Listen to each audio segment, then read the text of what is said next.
I have a message for you. Thank you so much for your patience in receiving this message, because you have been waiting for quite some time to hear about this. I'm going to ask for the highest good message to come out from your guides to mine.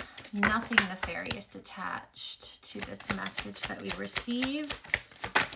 I have 4 decks out in front of me right now. I don't know if I'll be using all 4 of them, but that is what they had me get out. Okay, so I see the Queen of Pentacles here along with the 7 of Cups next to it, the Page of Swords, and the 8 of Swords. Okay, so there is some hopping around that you are doing. You generally are, overall in your life, you are fairly like grounded. You work really hard to try to keep peace in your life, try to have that nurturing type of energy about you. But you're a little bit unfocused, uncommitted to the things that it is that you desire to bring into your life. So you may be someone that speaks them out, but then you don't really do a lot of follow through. You're just kind of like looking at a whole bunch of cups that you want to fill, but then you don't actually like go towards that one and stick with it, like stay there. You have a lot of fast moving energy. So maybe some impulsive behaviors that need a little bit more, slowing down. This is a self-restriction. This is something that keeps you personally like bound up. It's like of your own making type of thing. This is a common human thing that happens for many of us, where we're kind of like our own worst enemy. We do a lot of self-sabotage in our life. So starting to just focus on like what is the most important cups that you need to fill, and then kind of releasing the expectation that you have to fill all those cups. This could be with relationships. This could be with just everyday things that you have going on in your life. Yeah, you're needing to free yourself from regret, freedom and regret coming out here. They do want me to read what's on here. I possess the power and the free will to create my own happiness, and I know that I cannot change the past. I have some from my Love Series deck, my Ascending Phoenix Love Series deck, which is only available through my Etsy shop now. What do they have to say on that? Ooh. Let's see here.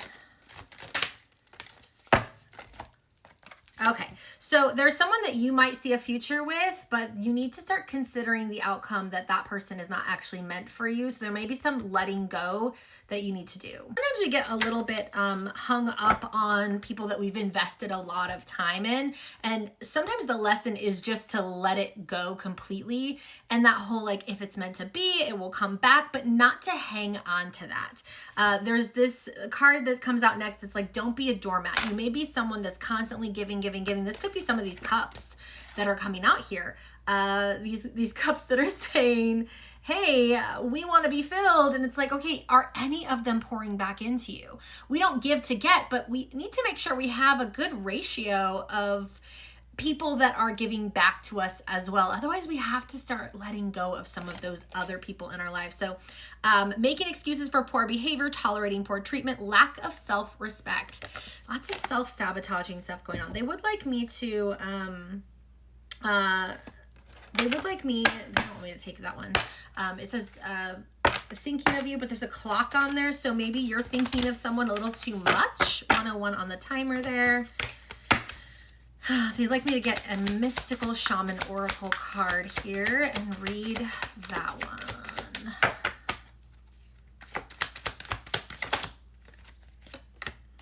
one. Wind, number 63. Okay, so this one says the symbol of the wind represents the element of air. It rules communication, thought, song, and inspired ideas. Also signifies change with qualities both positive and negative. The wind blows from each of the 4 directions, and there are some different qualities bestowed by each. South, carrying a new sense of trust, helping you gently begin to discard habits and parts of you that are no longer needed. Perfect. West, calling you to more introspection, a willingness to make final decisions to let go of an attachment and ego desires. also right in line. North, moving to bring you wisdom and strength, likely needed. East, carrying clarity, vision, and purpose. Whichever way the wind is blowing for you, the message which the wind whispers or shouts is a challenge. It may take courage at first to turn and face the wind, but you will find exaltation in moving toward and receiving its lessons. When the spirit of the wind comes calling, it's a sign of change. Perhaps you need to change your mind about something. Perhaps an old way of doing things has become automatic, and now that you've gained greater clarity, you can make a new choice. Regardless of what the change is, you can expect to be understood and have clear communication with others at this time. Ideas are solid, and the shift that is being called for is in the highest good for all. If you'd like more clarity on this, a deeper dive into this, you can book with me at pagehook.com. I do not reach out to anyone for readings. You have to book only through my official website. And I love you. Stay strong. Sometimes these decisions are hard, but we got to stick with them and allow Spirit to bring things in and out of our lives.